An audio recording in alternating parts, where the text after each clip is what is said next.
Hello, welcome to today's webinar. Thank you all for joining.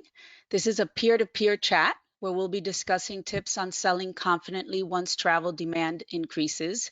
My name is Paloma Villaverde Rico, and I'm the editor-in-chief of Recommend Magazine, and I'll be moderating this webinar. We want you to use this webinar as an opportunity to ask your peers all the questions you might have concerning booking travel in the coming months. We know there are a lot of questions out there, and we really want this to be a conversation between you and the panelists. So with that in mind, feel free to enter your questions in the question box starting right now. Our goal with this webinar is to respond to as many questions from the audience as possible. And don't worry, if you miss something, this webinar is being recorded and you'll receive a link via email to access the recording at your leisure. So let's start this webinar by introducing the panelists. And if everyone can raise their hands when I say your name.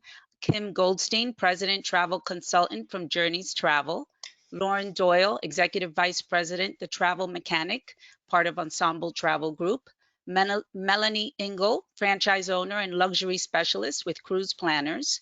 Penny Rushing, Owner, 4 Points Travel, part of the Avoya Travel Network. And Susan Farewell, Founder, Owner of Farewell Travels. So let's get started.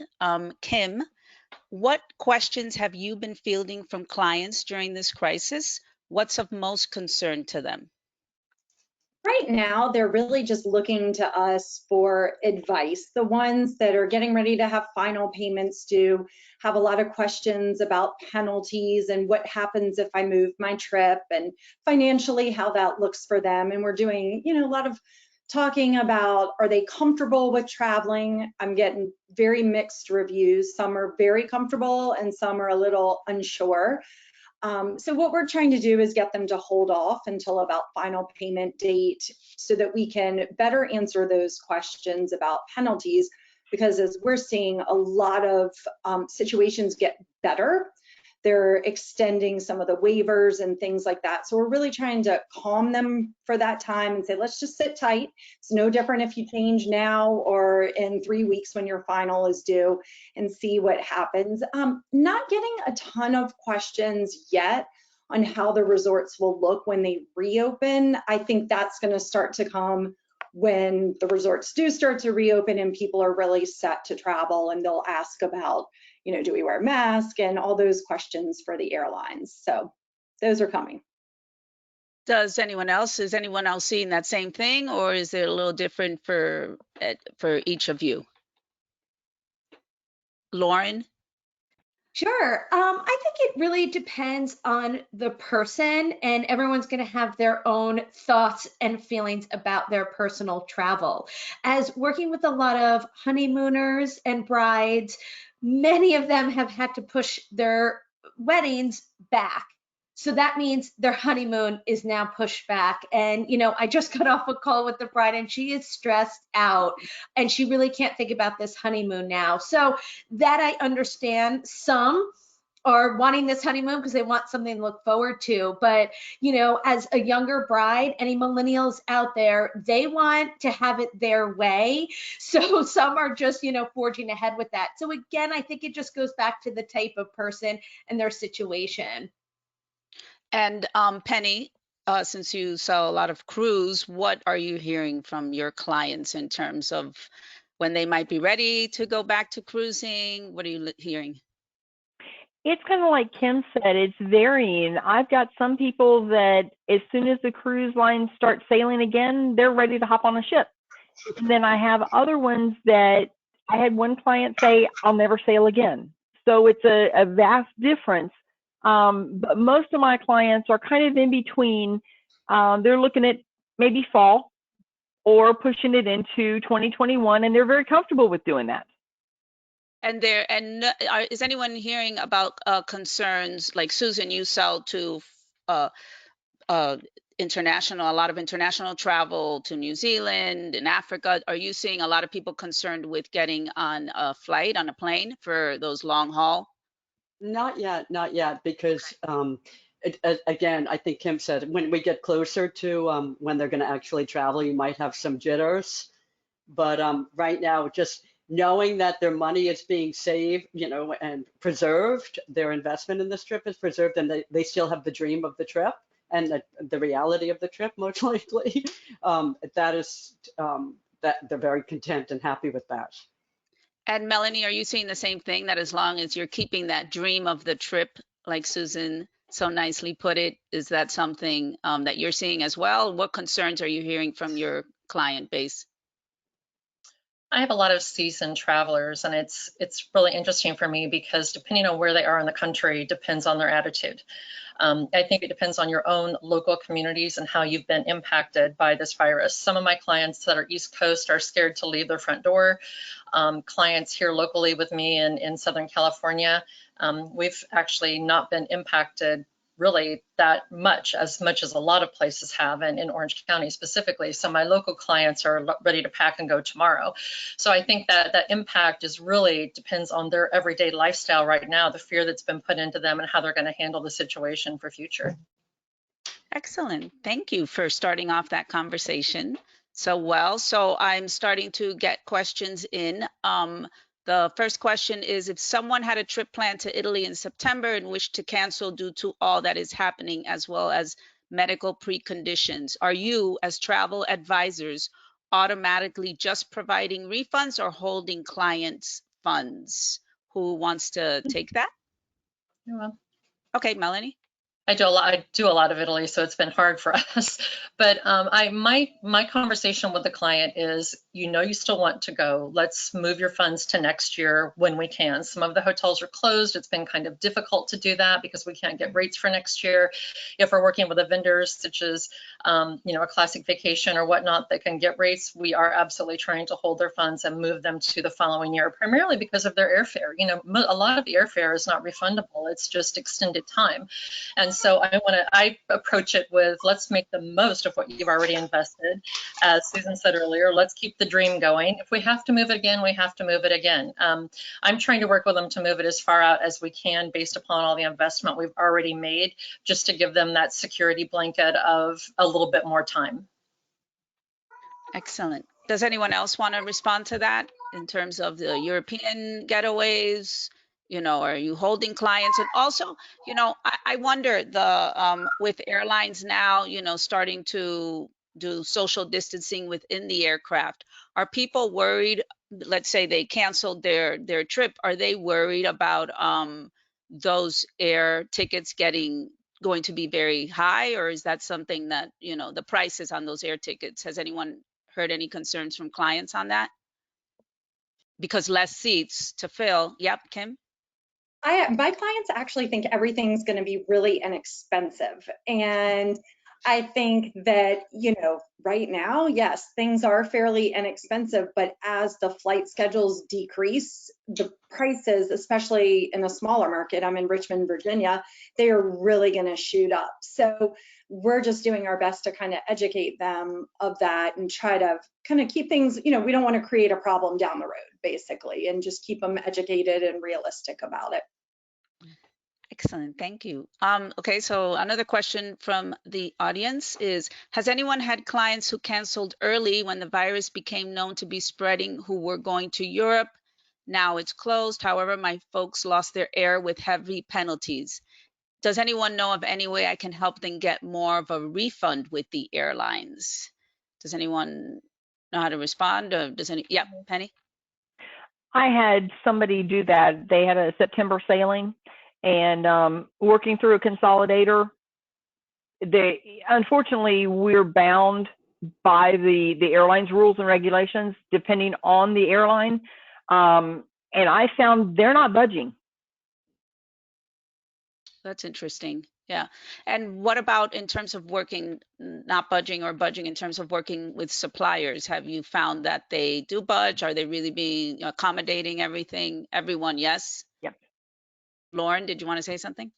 Well, I think some are better than others. I've just, we've had some tough relationship. We've just realized who we need to align ourselves with. And there are some out there, more of our smaller suppliers, that have given us a challenge where we really have to fight back.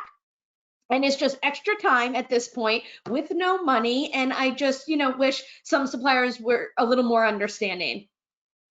Okay. And all of you, Susan, did you want to comment on that? No, I agree that it varies from one to the other, one Yeah, to the and next, but mostly everyone. accommodating. Yeah. Yeah.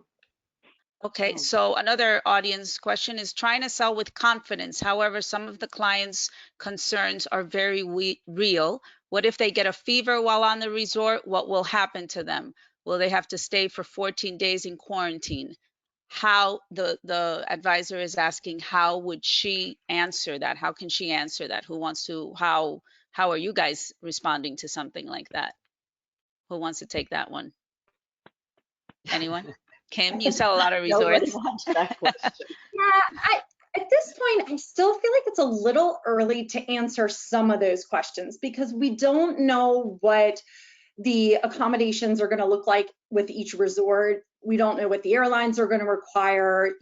Again, if someone has travel insurance that provides good medical coverage, that's going to be a big piece. I realize many policies do exclude pandemics, but I'm finding we work with Allianz, they're being very flexible in their approach is how can we pay this claim, not how can we not pay it. So with that in mind, we're really kind of trying to utilize that as a way of, if you're sick, you go to the hospital there just like you do at home, and you work with the insurance company to, find the right hospital and things like that. I think as we get closer to reopening, we're going to start to get a lot of that info from the resort chains. They're gradually releasing it, but I've only seen a few of the big chains put it out. And what I've seen looks really good. I mean, some of them are taking UV lights to the rooms and all sorts of things like that. I'm like, oh, I wish they'd done that before. But and anyway, I think they'll be cleaner than ever. But I think that's going to be the biggest way I'm trying to calm them, is starting to provide some of those details. Of course, if I had the specifics for that resort chain, I would give it to them. But at this point, it's still just a tad early, and we'll get them. It just might not be until about a week before. Yeah, they're trickling in. So another question is, I have some guests that were going to and I'm going to mispronounce this, the famous Passion Play. I'd rather say just Passion Play in September. So I booked them through Unique Germany, a Virtuoso supplier. The event is now postponed to 2022, and they are saying that due to new German law, they do not have to issue a refund until 2021. The guests are asking about disputing their credit card company. Obviously, this is all under control, but curious to know if you have heard any success failure stories regarding that route. So asking about disputing with their credit card companies since the supplier isn't giving back the credit. Has anyone or no one has done that? That would be a last resort, I think, to do that. Yeah. You just have to be careful though, because the suppliers, in some cases, your contract with them, they may have the ability to push that expense back to you. So you do have to be really careful. I know in a lot of my contracts that I have with my preferred suppliers, that is written in there. So you don't want to set yourself up to take a big financial hit. Oh, okay. That's a good response. Yeah. Hold on. Let me see. I have noticed that with most of our bookings, they are hanging in there, but then either the hotel, air, or cruise lines canceled them. We are getting quite a few clients rebooking. Oh, this is just a comment. With extra perks, with either 125% to rebook or extra perks on board cruising, which is obviously what we've also been, relating to, telling all of our readers. And then actually one travel advisor commented thinking that her clients do think that fares will increase once the reduced seating takes effect. Then, and does anyone have any notice on when the hotels are going to start opening? I know that there's a few hotels here in Florida where we're based that are starting to reopen with very limited amenities, obviously. Are any of the hotels that you guys are working with have started to reopening or said? I know Sandals is going to be reopening in June. Does anyone want to respond to the suppliers that you guys work with? obviously we know all about the cruise lines. We saw, some of them are extending all the way now into October, November. But in terms of hotels, any good news there in the foreseeable future? Anybody want to take it? Kim? I Yeah. think it's country by country, really. Yeah, Oh, I okay. mean, when you're looking in the Caribbean, you're seeing a pretty big mix of anywhere between like June 1 to July 1 as of today. Mexico is saying a lot of June 1 and many hotels are scheduled, but what we're hearing from people at the resort chains is that it's really going to be contingent on the flights. And if the flights aren't going, they're not going to open their hotels. And so I think there's a lot of that. I guess in Europe, you're seeing a little bit of a mix because it's a lot of more independent chains. Yeah. And Susan, you were saying something? Yeah, it depends on the destination, of course. Yeah. Yeah. We just got a notice from a partner in France, and they said that things are going to be opening mid-May. But it will be hotel by hotel, and it's going to be like it is here. Every company will make its own decision, every state, every destination. So we just have to stay up to date on that news and watch it carefully.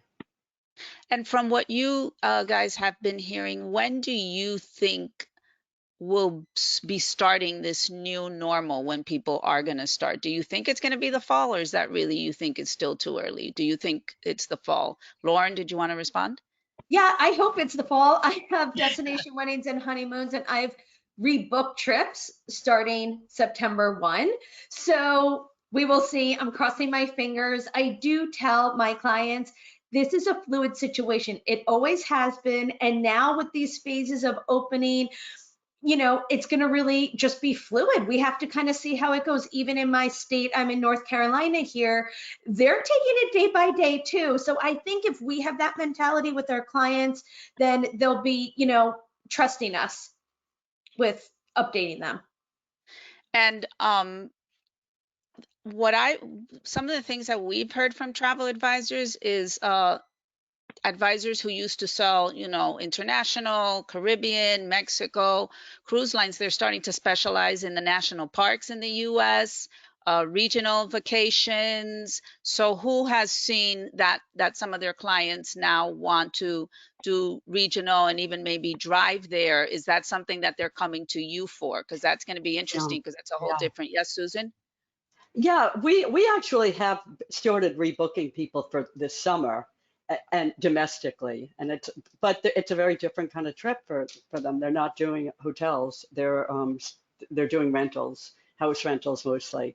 And so we don't deal with the Airbnb and the organizations like that where we're not getting a commission and we can't vet the properties. So what we're doing is vetting properties ourselves, or through sort of a network of realtors that we're working with. And so I have a lot of people, for example, that were supposed to go somewhere in June. They were going to go charter a yacht in Croatia. They're not going. And so now I'm talking to homeowners on the Connecticut coastline, in an area on the Connecticut coastline that's very beautiful, where they can rent houses. That these are summer cottages that are for rent. And I'm talking to realtors that are getting in and seeing the properties for me and working out a deal with us as a travel agency. So it's a very new model for us. We never really did that. We did the traditional villa rentals through villa rental companies but now we're working with realtors because they're getting more work than they can handle. We're in Connecticut. And so the realtors are getting a lot of people leaving the metropolitan regions and wanting to just like get their family out of New York City or Boston, Providence, what have you, and get to the coast somewhere. So at least they have some big house that the whole family can spread out in for a couple of weeks or a month. And so that's what we're doing. We're really focusing on booking those sort of trips in June, July, and August right now.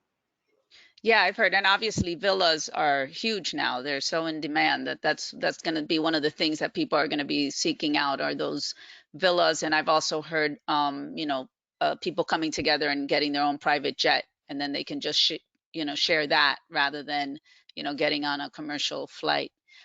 So another question that's come in from the audience is: are certain, and maybe Melanie or Penny would want to respond, are certain cruise ports going to deny ships? Have you heard anything of that you think certain cruise ports, we know Argentina's being pretty strict, You know, Chile is going to be pretty strict. So has anyone heard of any cruise ports that might be denying any ships? I think it's going to be country by country. I heard yesterday some rumblings about Italy being not open until next year for cruise ports. I think the river cruises are, it's kind of controlled by the European Union for those ports. So that's going to impact people being able to river cruise. Even if the river cruise companies are ready, they may not be able to stop at those ports because of that. So I think that's probably the biggest challenge that all of the cruise lines, river and ocean, are facing is where can we go? How can the itineraries be changed when we can sail? I can't imagine what it's like to be on the other side. And I have just preempted all of my clients that are still booked. Your itineraries may change, it may not, but if it does, we'll go with it. I'm sure they're going to do something great and it'll all be good. But I'm anticipating port changes specifically on itineraries that we already have booked even for next year. Oh, that's interesting. And What she Penny? said. So you're saying the same thing. That's what you think. Yeah.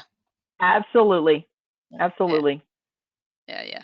So another question is Lufthansa specific. I'm having trouble with Lufthansa not only allowing to reschedule to travel by April 30th, 2021 for a June or July 2020 trip to Greece, and they want to reschedule for next year in June because they have teachers and have kids, so they can only travel in summer. So are you seeing people that only want to reschedule for a specific time, and is that becoming a problem, or is it not? Or Kim, you're nodding your head? Yeah, we're definitely seeing that. We do a lot of family vacations in addition to honeymoons and weddings, but they're bound by their kids' schedules and their work schedules. So luckily, most of ours, because a lot are Mexico, Caribbean, those airlines that we would typically fly are being pretty flexible. I say if you get in a situation like that, I'm like playing the game with the airlines. I will wait out that ticket. I don't cancel it. I want to wait it out as long as I can. A lot of times, like I caught one on my own. Delta had done a schedule change with a misconnect. They didn't notify me, and usually I get things right away from them. And I immediately called in and canceled that ticket and got a full refund. So play that game a little as much as you can within their guidelines to see that, if they make a schedule change or if they cancel the flight, then they are going to refund you if that schedule change is beyond their parameters. So.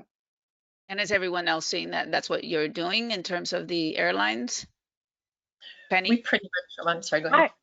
I will actually, do the let's call 2 or 3 times, get different agents and see, and it never hurts to ask. The worst you can be told is no, but at least if you get different agents, you have a better chance. Now you don't call, 8 to 10 times, but, a couple of different times, and then hopefully you'll get an agent that will work with you and go the extra mile to try to accommodate your clients because of their timing situation. Mm-hmm. Yeah. Melanie, you were going to say something? I was just going to say, when it comes to code share tickets, I had a client with business class on Lufthansa booked through United ticket stock. United wasn't helpful at all. Not sorry, United, but not at all. And so I called Lufthansa, got a hold of a wonderful agent who got on the phone with United and got it done for me. So don't be afraid if it's a code share to reach out to both airlines. It just depends on the day that person's having it. Truly, like Penny said, it depends on the agent, but we got a refund because of that great Lufthansa agent. So it is doable. It just depends. Excellent. Let me see what other questions. What third-party travel insurance do you recommend for coverage while traveling for those who have trips planned and did not purchase insurance to cover them initially, if while they travel, any medical concerns might come up? Does anyone, Susan, did you want to respond? What travel company? What travel insurance, third-party travel insurance, do you recommend, or does anyone else have a response? Well, we work with Travel Guard. Okay, so that's a recommendation. Kim? Yeah. We use Allianz, and they've been excellent. I mean, just beyond excellent. Okay. Us too. Me too. Mm-hmm. Doesn't get, okay, so there's a comment here. I'm amazed this is still the case, but who pays doesn't get the airline credit. I feel like we should be reaching out to our congressman about this. My clients lost thousands. Yeah.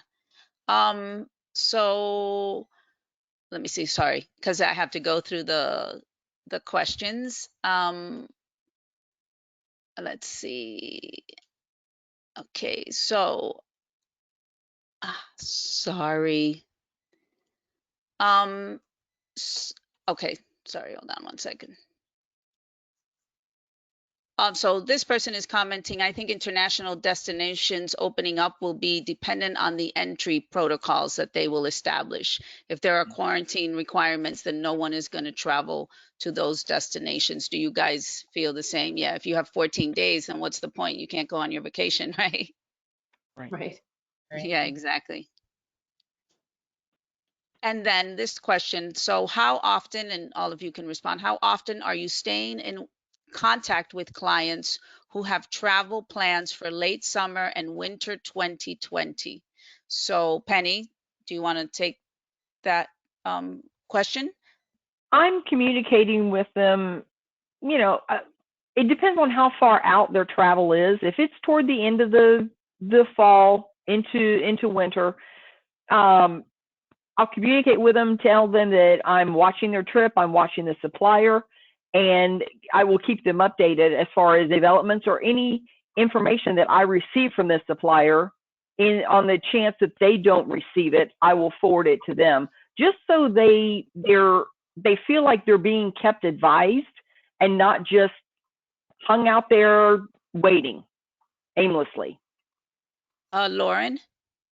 Yeah, I feel like once I get a plan together, I put the client at ease. So whatever that plan might be, we're waiting for a final payment, or here's your option A, here's your option B. Once they have that plan, I think it puts them at ease. And like Penny said, you know, we are looking at the date of travel. Obviously, we're going to do what's you know, sooner than, and we just kind of go through the year out. But any new bookings, I am really fully talking to them about what booking a honeymoon or trip during a pandemic looks like.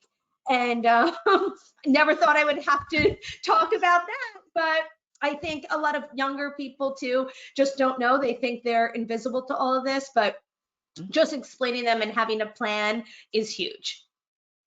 Melanie? How often? We have a calendar to make sure that we touch base with any upcoming trips about once a week, really. And it may not even be about their trip. It's just about checking in on them and, you know, how they're doing with their family, or maybe sending them some recipes for where they're going to be visiting to get them in the mode for where they're going to be going. Just kind of reaching out and touching them with a positive note, and then just a little note to let them know nothing has changed with their trip at this time. And Susan, how often are you staying in contact? Yeah, and I love what Melanie just said about sending the recipe, actually, or recipes for what they'll be, food in the places they're going to. That's a great idea. Yeah, and we're sort of encouraging our clients certain books to read, and they have the time now more to do more research and get involved in thinking about their trip. So fun things like that. We are, and then we're being proactive for the ones that had not booked a trip and they were sort of planning to, they were probably about to call us, and then this hit. We're kind of reaching out to them as well and just saying, you know, don't lose hope. Let's brainstorm ideas of what you might want to do in 2021.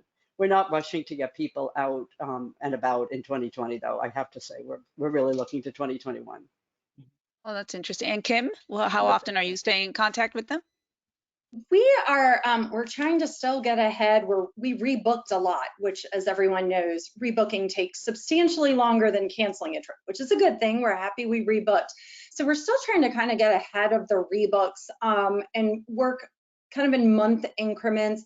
Our database has some automation where we can push out emails that look like I hand typed them and send them all out to our travelers. So we're utilizing that technology to kind of stay on top of it. But I feel like a lot of my clients have contacted me. We send something out right away, and they just kind of at a steady pace keep contacting me with questions, and we're just keeping in touch with them, sending, you know, even handwritten notes where we can and things like that. So keeping the phone lines open. Yep. Sorry, Penny. That's okay. I actually have clients, as Kim just mentioned, contacting me saying, "Okay, I'm ready to book. Let's do this." And it's mostly the end of 2020 into 21. I have a couple of clients that actually are booking their own, and they will call me and say, "Here, will this help you? Here's a transfer." So it's Oh, working okay. out really, really well. Okay, so they're keeping engaged with you as well. Yeah, Yes. that's good. Yeah, because it's their trip, right? So they just want to make sure it's all okay. So this is another question. She has clients who are wanting to travel in June, July, and August who have not yet canceled. So how far out are you telling these people, okay, we really need to be canceling right now? Who wants to take that? I mean, I know you're saying Susan, you're rebooking till 2021. So does anyone still in your books that wants to travel in July and August? Kim? There are some millennials that are reluctant to cancel. Oh, yeah, I think Really Lauren had reluctant. mentioned that before. Yeah. Yeah. Uh, So what is anyone telling them? What are you telling them when they want to travel in July, August? Lauren, yeah?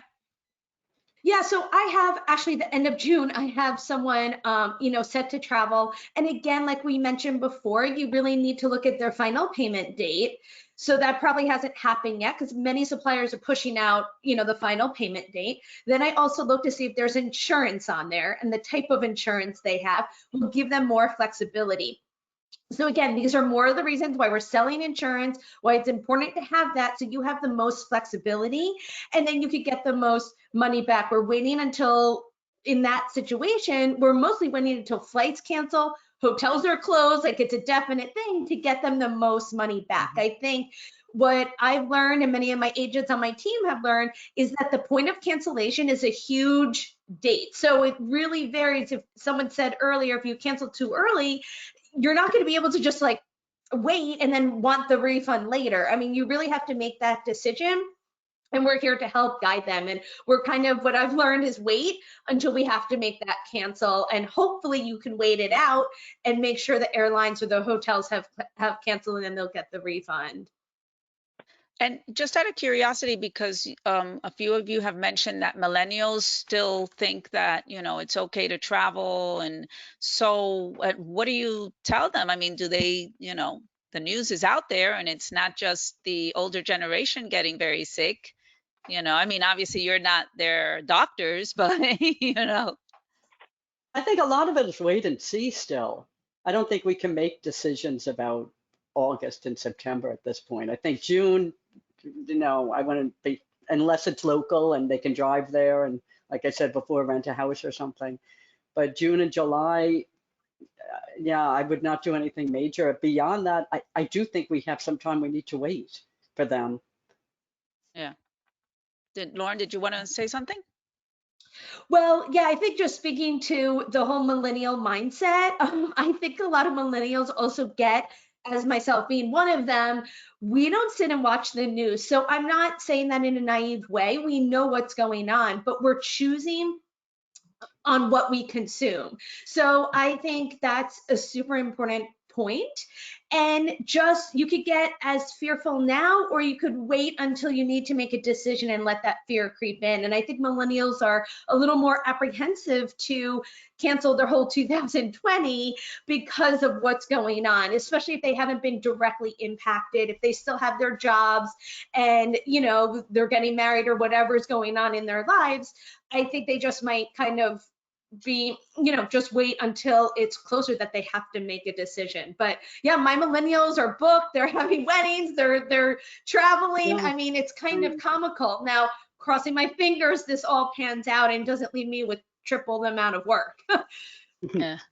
I have a personal story with millennials. My niece is plans to get married in September in the Berkshires, and she's not. But the thing is, she has family from around the world that has to travel, there. So that's what's a little crazy. And older people that would be traveling in. And so she says her mother said, I think we should cancel. And she's like, no, I'm waiting it out till June, and we'll see then whether I cancel or not. Um, Let me see what else. So excuse me as I look through the um Oh, so Susan, this is a question specifically to you. Someone actually wants to connect with you because they want to know about the homes and all that. So we'll send you that information after, Okay. or you can, tell them. But um, so, and she's asking if people are charging for services to assist with these home rentals. Well, we do. We charge. Charge, or we're getting a commission split with the realtor, or it's different. It's all, we're bushwhacking through new territory here. And so there's this particular part of Connecticut that I'm thinking of right now, where Katharine Hepburn's house lived for many years, and it's a bunch of cedar shingle-styled historic houses, and they're all big, rambling beach cottages, mansions, and they normally rent them out in the summer. And so now there's huge demand, and people that didn't rent them out in the summer are renting them out. But a lot of them are like homeowners. Like I was talking to a homeowner yesterday, and I'm like, I need some photographs of the house. I mean, I can cruise down there and get photographs myself, but I'm kind of busy. But I need photographs of the house. And so the homeowner is actually sending me pictures with the family in the house. And it's very much we're working this out. And then we have to navigate all the laws. There's new pandemic laws in Connecticut. You can't rent for under a month. So can people afford to rent a house, a big, nice oceanfront house or soundfront house for a month? So each case is separate. Each case is individual. So it's a little labor intensive. And yeah, you have to start charging. If you don't charge a trip planning fee already, you need to charge for your time and the amount of effort you're putting into this. You have to be fairly compensated. Why bother otherwise? It's a lot of work. And I will So say there's though, you ultimately want the contract, the rental agreement with the between the homeowner and the client. You don't want to be signing anything on their behalf. That's for sure. Oh, that's a good So, point. Yeah, of yeah, course. you Yeah. just want to be you want to make it all come together for them. You're basically saving their summer for them because their other international plans fell through, and you're coming up with the gorgeous house on the water, with a tennis club, a juniors club, and golf and everything else they could imagine. It's going to be the best vacation they've ever had, probably. But so you're pulling the this out of the air for them, and they should be paying you for it. Definitely. Okay, so I'll put you in contact with those people Nice. after Yeah, the happy. webinar. And so this is a question for each of you that you can all respond. How are you anticipating guest preferences will be different in lasting ways after COVID? Who wants to be the first one to respond? Guest No one? preference. Who? I will. Well, Oh, the Melanie. deposit. Okay. I think it depends on your client base. I'm finding that my luxury clients that have no fear of travel, they are going to forge forward with the seize the day moment in their travel expectations as they always do. I'm finding my families that would typically go to Europe for summer.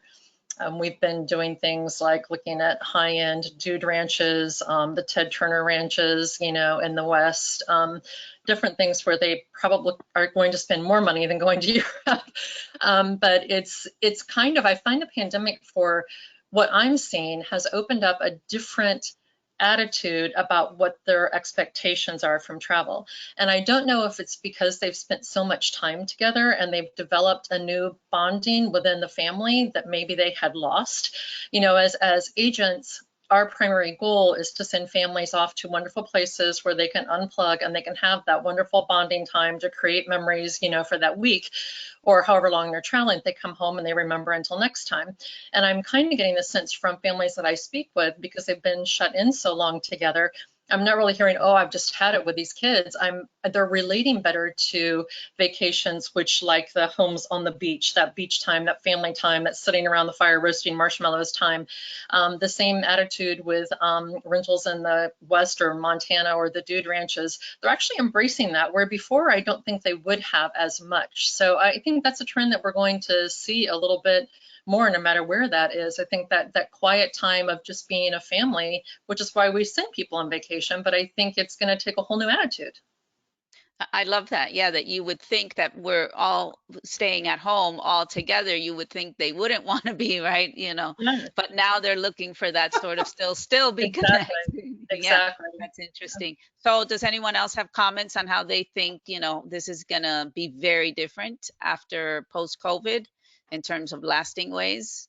Anyone else want to I think comment? the financial, oh, go ahead, Kim.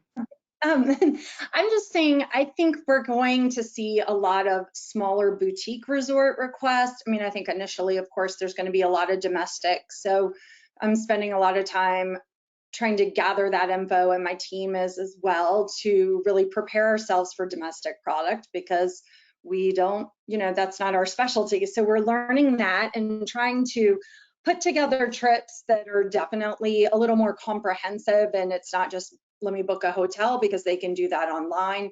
And I think we're going to see a lot of people asking for that as the restrictions start to lift.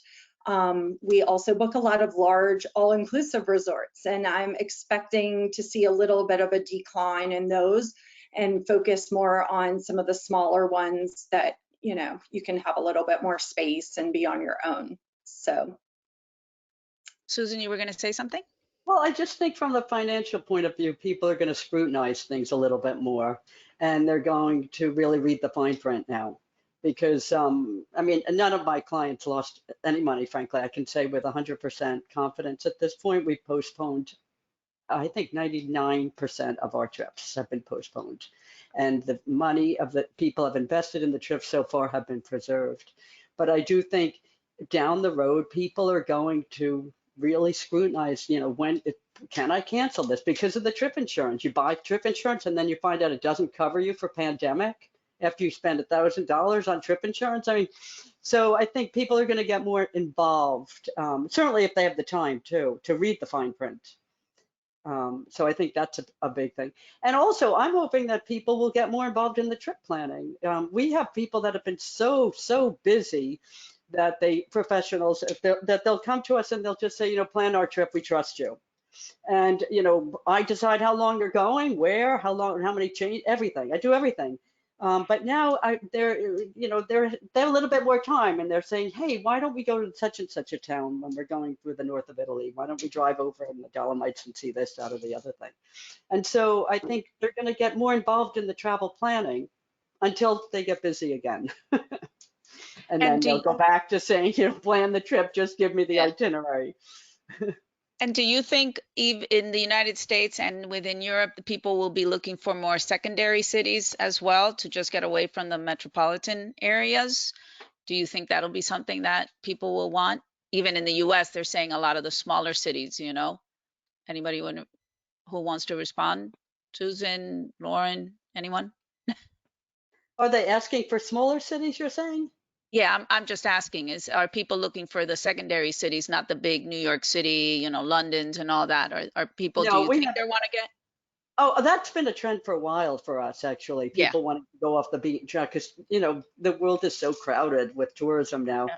So people are really trying for years, actually, for a couple of years now, we've been avoiding the big tourist hubs. I won't name any cities specifically, but I think you all know which ones I'm talking about. They're fabulous, landmark, wonderful places we all dream of going to, but the truth is they're packed. And it's been like that for years. So we've been always sniffing out the smaller towns and villages for people to go to. And I think that'll just increase now because people fear of crowds. Exactly. Yeah. I think that'll definitely be on the increase. So there's a marketing question here. In terms of marketing, since we don't know when things will open and how, due to quarantine requirements, et cetera, what kind of advertising does everyone do in terms of marketing to your clients? What marketing are you all using and what messaging are you using? I know we've gone over a little bit, but does anyone, Lauren? Sure. So I am on social media and I am connecting and marketing through Instagram, Facebook Lives, and I do some happy hours. I'm trying to keep it light and fun to just connect. I think we all miss people, and our main marketing goal right now is connection. Excellent. Anybody else messaging? Yep, Penny?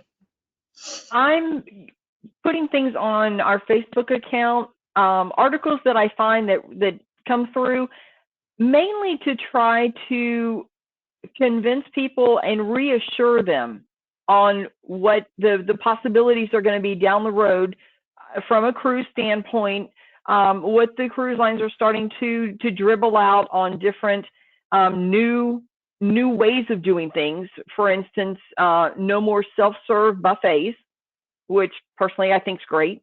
And my clients are coming back saying, even the ones that loved them in the past, they're coming back to me now and saying, you know what, that's a good thing that they're doing. Yeah, that's good. Yes, people are understanding the concerns. So I actually have a cruising question. One advisor is saying, I have a couple cruising to Europe next April.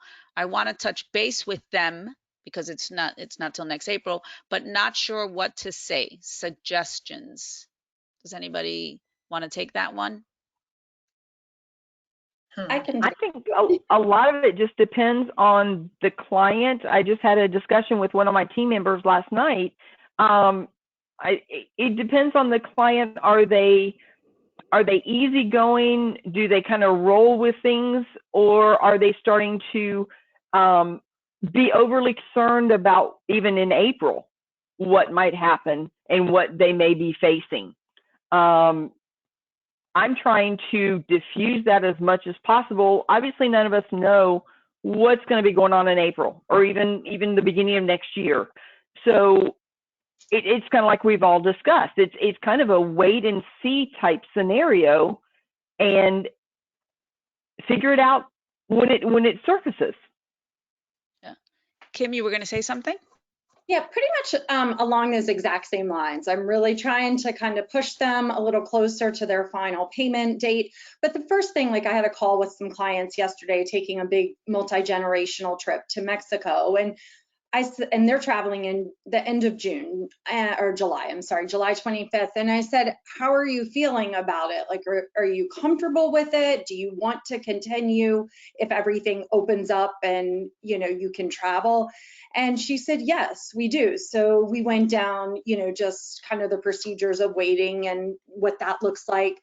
But when you get into things for next year, I mean, if they're really nervous now, you might need to have some serious conversations, but we are really just trying to push it off as long as possible. And, it depends on the type of trip. Some trips are very easy to cancel, like a cruise or, Disney, things like that. But when you get into Europe trips and more complicated FITs, a lot of the components are not refundable. And your clients are going to take a hit on those, tickets to events and things like that. So you've just got to, sometimes if I remind them of things like that, they're a little bit more patient in waiting it out. Okay, excellent. Another question is, has anyone sent out postcards for new business in the future, or do you think that it is too soon? Too soon. Too soon. I think travel is really not on people's minds right now. And I think we should sort of ourselves, I think this is time for us to regroup. And then we've actually not been doing social media during this time because we feel they hear from us all the time normally. And we're taking a little breather from it because we realize people right now, they're focusing on their gardens, their baking, whatever they're doing at home if they're not working. And so any travel is kind of pie in the sky talk right now. Oh yeah, we want to go on safari someday. It's that sort of thing where, so I think having a little breather and a little break from thinking about travel or us forcing our ideas on them, I think we can all take a breather from it and then come back with a whole fresh, now this is how the world is traveling. Approach it with roll out a whole new, this is how everybody's going to start seeing the world. So it'll be fresh. They wouldn't have heard from you for a long time. They won't be sick of you. And then you're going to get their attention better.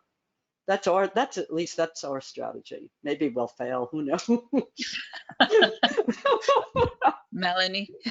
I haven't been actually marketing, but I've created a weekly story of some place that I have traveled, and I will do it anywhere from Alaska and the grizzly bears to more exotic like Egypt or Africa.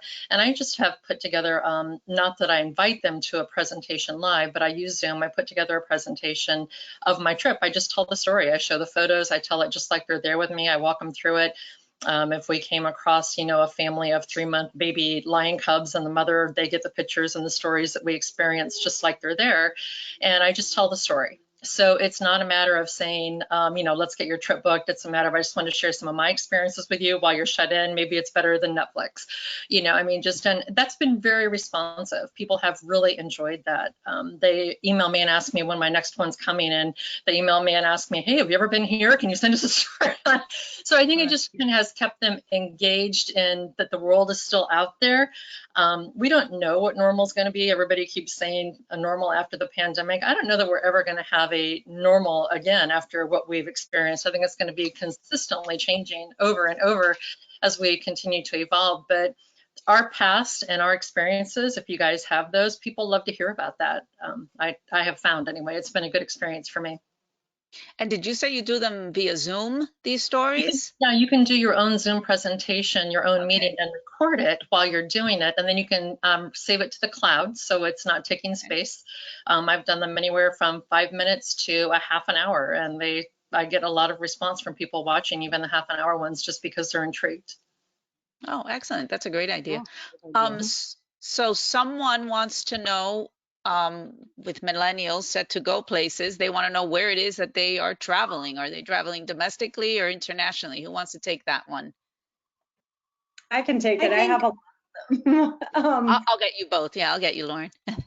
Okay, my honeymooners are calling me. We're still booking people, not at the pace we were before, but we had a reputable amount of leads last week, and we're primarily tropical focused, so we get a lot of Mexico, Caribbean with our honeymooners, and they are still booking. They are still ready to travel. We still have people on the books for late June, and it's almost like it's not even occurring. They know about it because I'm bringing it. I mean, they know about it, obviously, but I'm bringing it up and addressing it, hitting it head on, and then they are plugging forward. And we're not really I've not heard any request for anything outside of domestic, Caribbean, and Mexico yet. I've not had any Europe or any cruises or anything like that.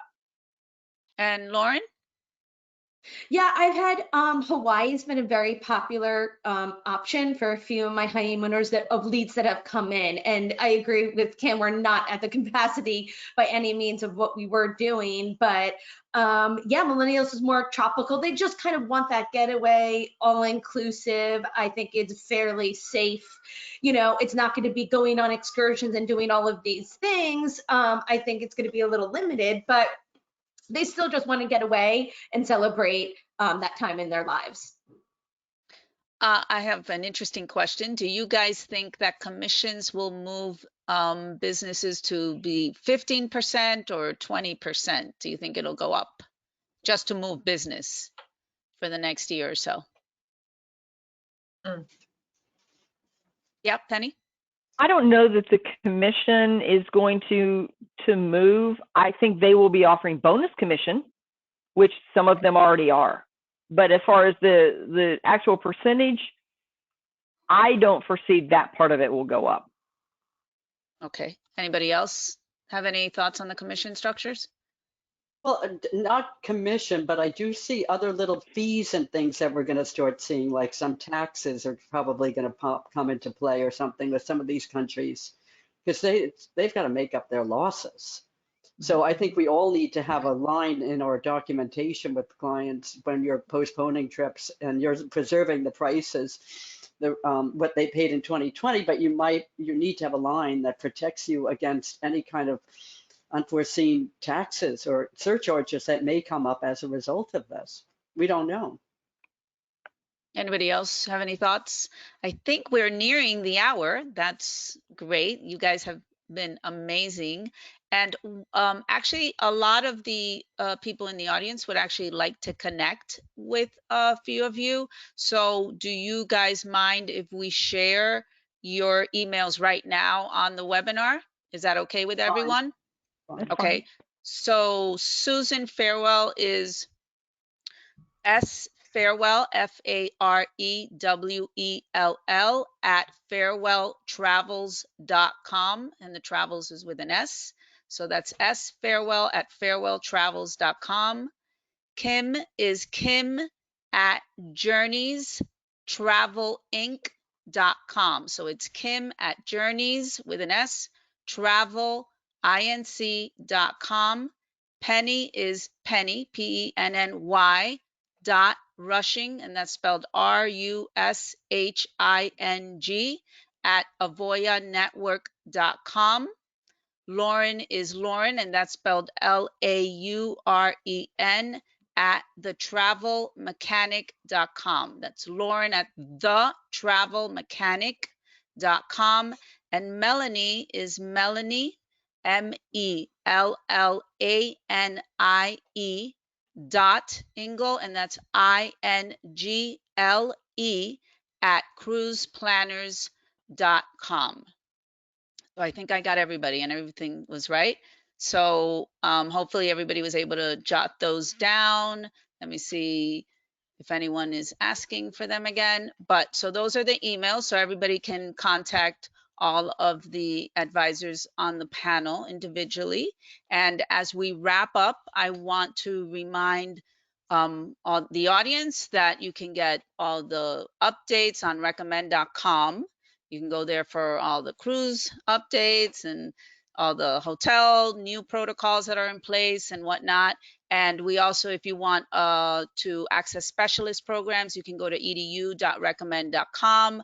We have archived webinars also on the webinars link on recommend.com.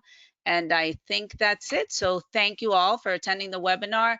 And thank you, Penny, Lauren, Melanie, Susan, and Kim for providing your expertise. It was wonderful. Thank you so much for this conversation. I really appreciate it. And have a lovely rest of the afternoon. Bye, everyone. Thank you. Bye. Bye.